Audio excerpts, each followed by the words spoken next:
cryptographer and, at his own admission, is bad at math. FIFA 11, bro. Bro, don't change. Bro, I was fucking joking. Refer to myself as an anathemath, which means I am afraid of mathematics. I do not have math skills. I was taught physics, but only baby physics. I was taught math in summer school because I didn't pass math in high school. So basically, there are other ways to make codes rather than using algorithms, the bane of my existence. Instead, he's an artist with a background in archaeology who somehow managed to create a code that's withstood billions upon billions of cracking attempts and even stumped the NSA. On the other hand, the fact that Cryptos was made by a non-expert and does not require advanced mathematics makes it all the more likely for a layperson to solve it. If anything, a creative and artistically minded amateur may actually have a better chance of solving K4 by thinking outside the box. Better yet, bro. I play in creative mode, Minecraft. Maybe I can solve it. In a way that computer algorithms and professional cryptanalysts may struggle to do. The interesting thing is I try to minimize the need for math. If someone had math, then okay, that's an avenue for that person. But sometimes, this sounds bad, you can know too much and miss it. One of the leading hypotheses entertained by the NSA back in the early 1990s was that K4 had been enciphered not just once, but multiple times over.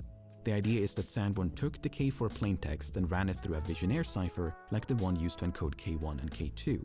Then he took the resulting ciphertext and ran that through a transposition cipher like the one used to encode K3. This second layer of ciphertext was then carved into the sculpture.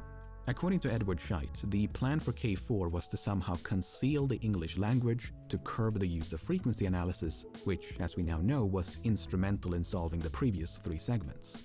We can only guess what exactly that means, but cipher stacking would be a very simple yet effective way to mask the language of the plaintext and disrupt the use of frequency analysis. Yeah, I'm surprised with all the AI we have. Another proposed solution. Maybe that's why. Even with all the AI we have now, that's why it still hasn't been solved. Because it's more creative, bro. Is to use what's known as the Hill cipher. The reasoning behind this one is tied to that conspicuous L in the Vigenère table mentioned near the beginning of the video. While many believe the L is merely an oversight, others believe it's a deliberate clue because its inclusion means the word hill can be spelled out vertically on the side here.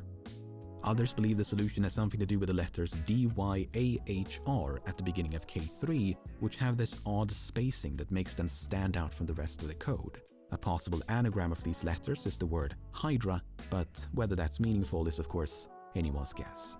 As you can imagine, there are hundreds of theories, and out of sheer desperation, many turn to scrutinizing everything Sanborn and Scheidt has ever said in the hopes of narrowing down the list. Exhibit A, this video. But that is